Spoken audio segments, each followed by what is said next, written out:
Alright guys, I want to thank you for coming back for another video. Today we are going to do a review on the Yardistry Pavilion that I got from Costco. The GT500 is down for the winter. I know it does not look like it's winter right now in Pennsylvania. Grass is still green, sun is out, it's like 60 degrees today. A couple days before Thanksgiving. This is an absolute fluke.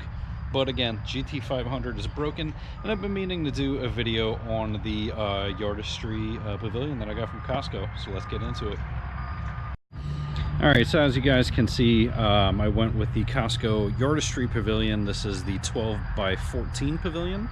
I decided to do the pavilion instead of the gazebo, just because I did not want the angled ends on both ends, and we'll get into that in a little bit, but rainwater, essentially. So this thing went together fairly well. Did not have too many hiccups with it. I'm going to get into the things I like and I do not like about it. But overall, we are very happy with the construction, with a few hiccups. You're going to see up there when we were putting it together on that beam right over there, you're going to see some wood flaked up over there and right about over there. We did have some alignment issues with those bolts up there when we were putting the roof together.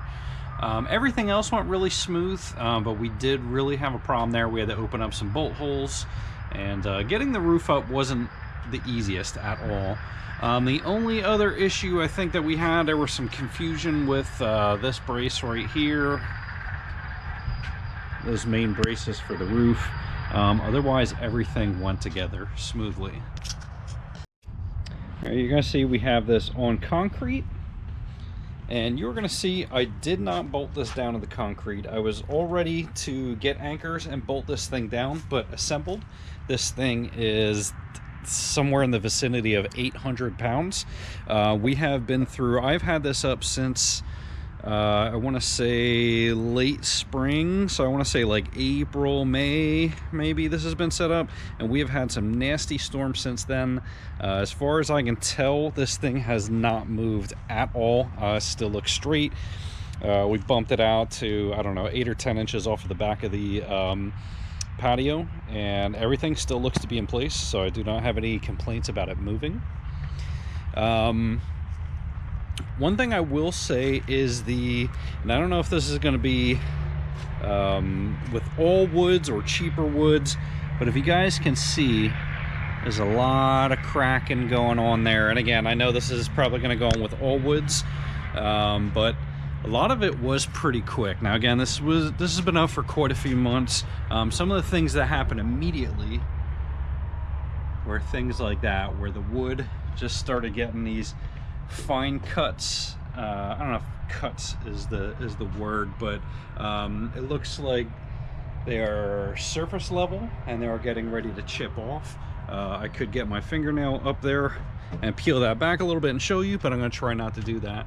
You see it probably more pronounced on that. It almost looks like it's like layered wood per se. So you can see that going up across in many places, so it's not just that one place. And you see the cracks going down the beams, cracks going down there, and again, this is real lightweight stuff. One of the other things that I noticed with this that I wasn't entirely enthused about, I know when I first got this I was a little bit worried about snow. I know we get snow obviously in Pennsylvania. I didn't want to have to take the roof apart. I didn't have to worry about clearing snow from this thing. So the one thing that is nice is it does have a lot of bracing on top of that. If you guys have not seen pictures of these before, again, there is a ton of bracing, so I'm not so much worried about that. What I am worried about, not so much worried, but a minor annoyance with this is the very thin gauge sheet metal or aluminum that this roof is, and you can see it's a little bit warped, a little bit bowing a little bit. When we drove these things in, we did not overdrive them at all. We made sure not to overdrive them to avoid warping. But what you'll hear when you're out here trying to relax is you'll hear a lot of cracking on the roof. It just seems like any little bit of wind or anything that shifts those panels, you will hear a lot of creaking and cracking and popping. We have not been out here a ton in the last couple months, but I know when we first put it together, at least for the first 2-3 months, it was popping and cracking. You hear little pops and cracks now that I'm out here, but nothing major. But again, that is a slight annoyance. One of the other annoyances that I have, and I did call Yardistry on, I would definitely like to see some kind of better water evacuation. So you can see right at the end here, you're gonna have your little lips where the water is gonna come off. The water comes straight down, and this is just from a little bit of dew this morning coming off the edge of it. But you can see how the water starts going underneath the patio. And on this side, again, this wasn't major today because it wasn't raining. This is just dew coming off, but water comes into the patio. What I would like to see is some kind of gutter system for these things. And I don't know how much it's going to help, again, because the ends are open, because there is a gap between the house and the pavilion. But I am thinking that a gutter system would help on each one of these sides, and then route a downspout out this way to evacuate some water. What happens is when it rains, the idea was that we were going to be able to sit out here in the rain and not have to worry about getting wet. Now, the chairs and the table don't get wet, so I know this is not an issue with rain coming in sideways. What's happening is the concrete is getting fully soaking wet, and everything underneath that is wet. So you can't walk out here, barefooted. You could, but if you're in socks, your socks are going to get wet. So it's a little bit of an annoyance. One of the reasons we put this up again was so the dogs had cover. The dogs are not going to want to lay on the wet concrete. It's debatable if that's going to help out. I think that more so the rain, it will get wet on the outsides of the concrete, but I think once it's hitting that concrete hard there, the water is just soaking under. So I don't know if that's going to fully fix that or not. But I did talk to Yardistry. They said if you do make your own gutter system, they will not cover it under any kind of warranty, and they are looking at potentially making a gutter system specifically for these, which you guys know are probably going to be pretty expensive. One thing I will say, when I got this, it was on sale for $14.99, picked up, which was a great deal at the time. Then 15 days later or so after I got it, it went on sale for like $1,099 or $9.99, something ridiculous like that. So I was able to call Costco and get a credit back of a few $100s, so that was great. $14.99, I still think this is a pretty tremendous deal for what you get. I don't know how it's going to hold up yet, but for $1,000 or $1,099, you just cannot touch the quality of this for that kind of price. So the pavilion and all their wood products do come with some kind of very, very light stain. They say that is water protected to some extent, but they do suggest that you restain it yearly, I guess. So I am probably going to get a thicker stain. You see it looks a little bit darker up there, maybe from some water. I am going to get some darker stain next time and try and waterproof it more. I'm thinking something with a little bit more waterproofing properties may help some of those splits. And again, you can see split right up there on that main beam. Potentially that could help, I'm not sure. One of the other things I noticed, I like that these end caps, or the bottom caps, man, that is split a lot down there too. But I digress. The foot caps, they never really fit all that well. So these are the kind of gaps. I could have spent some time and reshaped those when I was putting them together, but at the time I was in a rush to get it together, and I just wasn't trying to take any more time. But because it is wood, I can take those off at some time, reshape those a little bit in the corners and get them to fit a little bit better.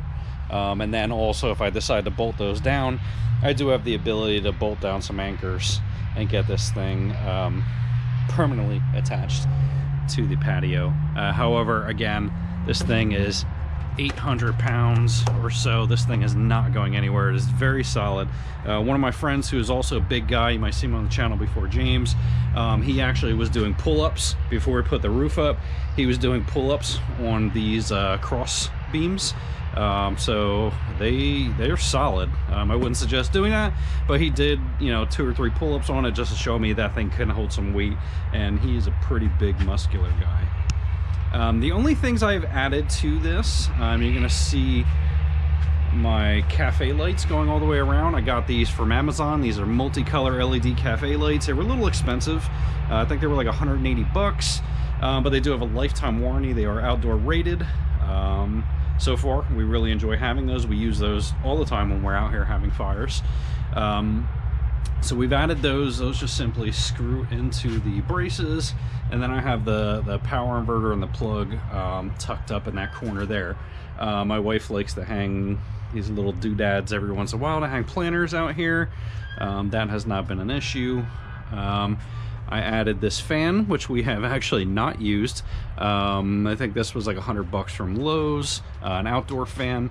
I'm gonna tell you 2 reasons we don't use it. Number one, I mean, it does blow out a lot of air, which was nice, but we didn't really spend a lot of time out here in the daytime where it was a real issue, and at night it was a little bit cooler. We didn't really use it.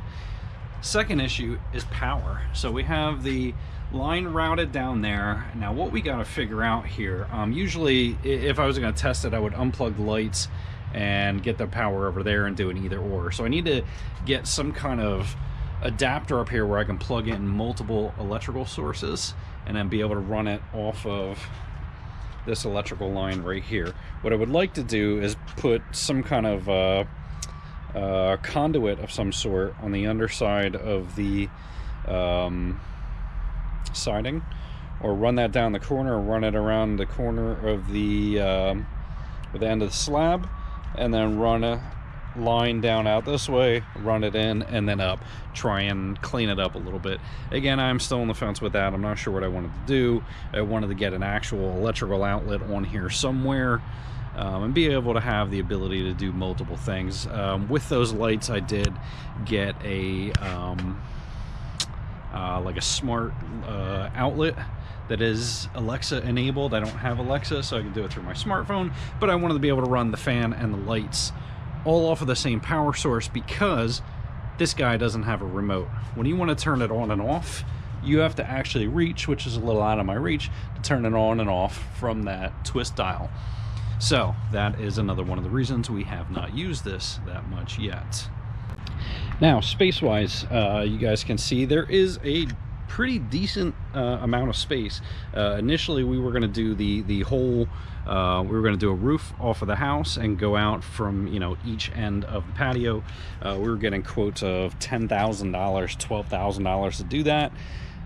So I opted to go with a cheaper route and go with something like this, as long as it lasts. Now, having a 10 by 14, I will say that it is pretty spacious. We don't have a huge table. This is a small, I don't know, 4 foot across table, maybe something like that, 5 chairs.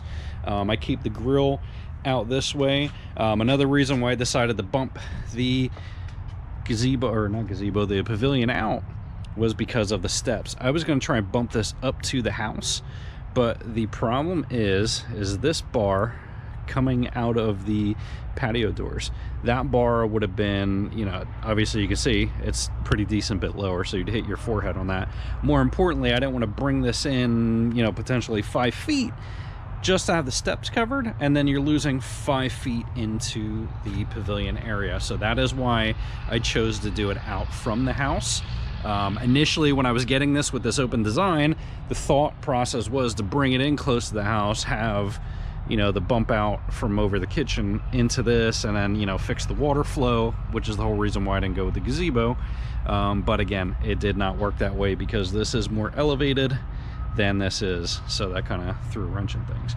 Again, once you get things out here, it will get a little bit more cluttered. We were stashing some chairs out here that we would do around the fire pit. I have them out in the shed now, but we still do have a decent amount of space. If we decided we wanted to get, you know, a sofa over this way or a swing, something like that, we have debated a few other options to do out in this area. But you can see that the size is pretty nice for a, you know, family of 5 to come out here and enjoy some time outside. You throw a couple of the chairs out here, have a small, you know, get together. You know, obviously you're not fitting 20 people under there comfortably, but you could get a bigger table and get people lined up the sides. So that is an option as well. But it is nice to have this nice ramp off. We have some chairs up here overlooking the fire pit, and we're able to do a nice deal out here in the summer. Another thing I want to try and do, and if you guys have any suggestions for some good wireless speakers, I would like to figure out how to get a wireless speaker in one of the corners, or maybe one in each corner, something that is a nice full range sound, a quality sound that I can keep out here, that's weatherproof and is Bluetooth, and you know, pre-amplified. All I need to do is plug in power, and then I can figure out another route for power up those rails there. So if you guys have any suggestions, please let me know. Otherwise, we've been using one of my daughter's Bose sound dock things that I got her for Christmas one year to listen to music in the shower. Other than that, though, I mean, I don't know if you can hear any of the crackling from the roof. I was just doing it. There's a little bit of a breeze going by, but overall we are very happy with it. Again, I am not sure how long this is going to last. I'm going to try and do the upkeep with it and try and make sure that I remember to stain it, you know, every year, and we'll see how long it lasts. One thing I did forget to mention, if you have carpenter bees love this thing. I have found a few indents or divots or holes that they were starting to burrow into, I guess is the term, or drill into. So do be aware of that as well. It's not much you can control, but you know, if you want this thing to stay pretty, remember it is outside and stuff like that is going to happen. One other thing I noticed here from this angle, some of these knots are discoloring a lot, so I'm assuming that that is probably the color of what the wood was before they stained it. So it looks like maybe some of the stain is pulling out over there. You'll see the knots up on that support brace coming down this way too, doing the same thing. But again, guys, you know, $1,500. This thing is pretty fabulous on itself. For $1,000, it is an unreal deal. Just be prepared to have a pickup truck, have lots of people help you bringing it in. Me and one of my friends put this together. The only time we had an issue was putting up the actual roof. We had my son and his friend just kind of hold this way while we were pushing everything up and getting everything bolted in, just for support wise, just to make sure that this didn't drop. So there are, you can kind of set it on the cross beams a little bit when you're putting the roof up, but we did that for good measure, just to make sure we didn't drop it and lose all of our work that day. But again, 2 guys were able to put it together in essentially an entire day. You know, we did take our time. It did take an entire day. And then I did a couple finishing up pieces the next morning. So, you know, call it an entire day, you know, 8-10 hours. I can't imagine it would be all that much quicker unless you got 4 guys helping you. But overall, guys, let me know if you have any questions about this. We will do some kind of follow-up video once I figure out the electrical, what I want to do, put some speakers out here, maybe add a couple of the doodads, and we're definitely going to do a follow-up once the snow hits. So we have not gotten any kind of accumulation of snow. We've gotten a ½ an inch so far, like last month, but next month is when the snow is going to come. So I will make sure to follow up, because this was one of my major concern points with having something like this, was the snow, and if these roofs are going to be able to hold it. Again, these do seem very structurally sound. It should handle it fine, but I'm going to let you guys know what it really does, and if this thing can hold up to a brutal Pennsylvania winter, and what it looks like next year. Thank you guys for watching this quick video. I hope I've touched on all the important parts that would be important to you, to tell you if you want to buy this or you want to go with something else. I decided to go with the wood because wood is always easier to replace and easier to work with than metal. Metal rusts out. We've had some good luck with higher end metal ones at our other house, but I do like the feel of the wood. I like the color of the wood against the house. It feels good, and for the price, again, it was cheaper than a lot of the good metal ones. So hopefully I touched on all the points that are important to you, help you make a better, more informed decision. I would definitely watch out for the sales that they have at Costco. They are going to be, it seems like they come out with bigger sizes more regularly. I think they were coming out with like a 12 by 16 this year sometime. But keep an eye out on the gutter system. Hopefully they'll be coming out with something soon. If not, I may rig up some kind of gutter system. But guys, let me know your feedback. If you have this same pavilion, did you do gutters? Did it help? Do you have the same issues I have with water getting onto your patio? What did you do for speakers, lighting, etc. to spruce things up to make it a nicer area to want to spend your time at with your family? So I appreciate you guys watching. Hopefully this filled in some blanks for you, and please make sure to hit me up in the comments if you have any questions, comments, concerns. And again, thank you for watching, thank you for the support.